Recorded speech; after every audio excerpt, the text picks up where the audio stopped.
So you want to get great audio in your YouTube videos? Well, here are my 3 simple steps to do that. But before we get into it, I want to know what kind of channel you have. So let us all know down in the comments below. So sometimes audio seems complicated, but it really doesn't have to be. So step number 1, buy equipment that is suitable for your specific channel and content creation needs. So what does that mean? Well, much like our own individual voices, all of our channels are unique. A travel channel isn't the same as a gaming channel, which isn't the same as a beauty channel. And with that, doing some critical thinking about your actual audio needs is the first step in getting good audio. I mean, for example, say you were a vlogger and you're outdoors a lot.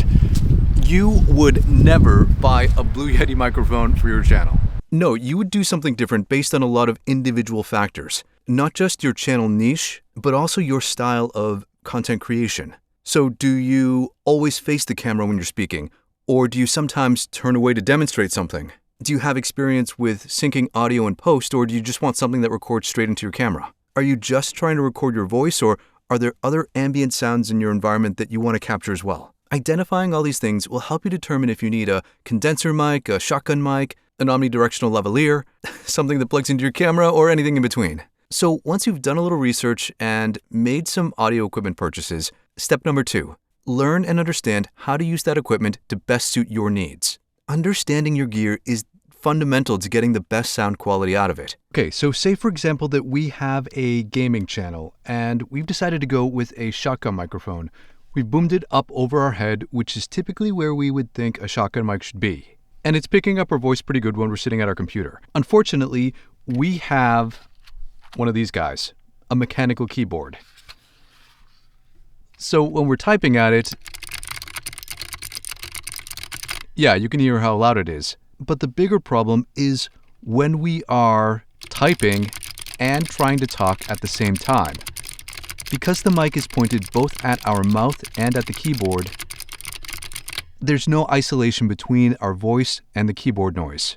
But because we have a good understanding of how our mic actually works, we know that a shotgun mic has a directional pickup pattern, meaning it's only capturing audio from the front and rejecting noise from everywhere else. So that means we can reposition our mic to better suit our specific needs.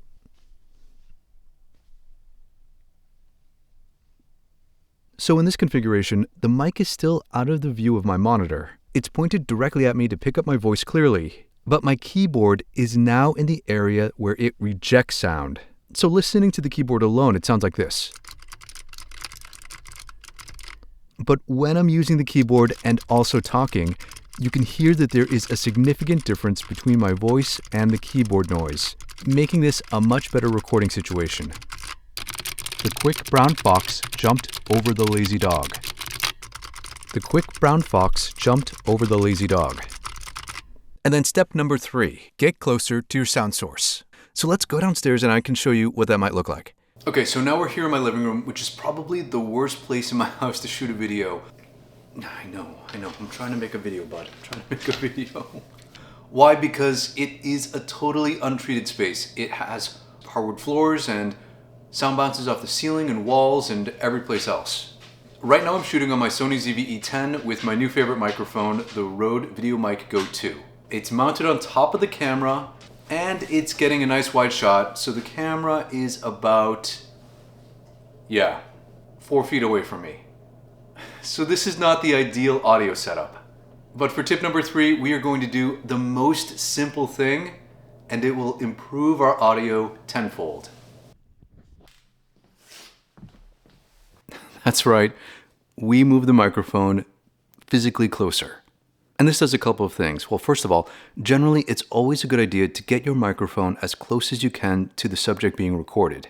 This helps you ensure you're getting a good signal-to-noise ratio, meaning the signal going in is louder and the inherent noise in the microphone and camera preamp are lower. Check out my video on gain staging for more on that. But more so, and this is something that a lot of audio people don't really talk about, from a performance standpoint, you end up using a different voice. And that's one that's more conversational and engaging for your viewers and most likely lower in volume.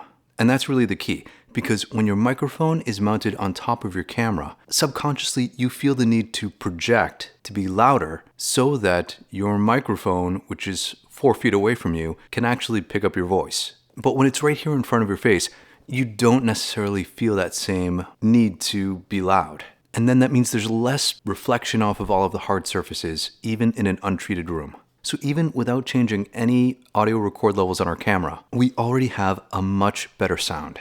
The quick brown fox jumped over the lazy dog. The quick brown fox jumped over the lazy dog. So audio doesn't have to be complicated. A little bit of knowledge and the right tools can go a long way. So I'm super excited to hear you sound better in your videos, and we'll talk again real soon.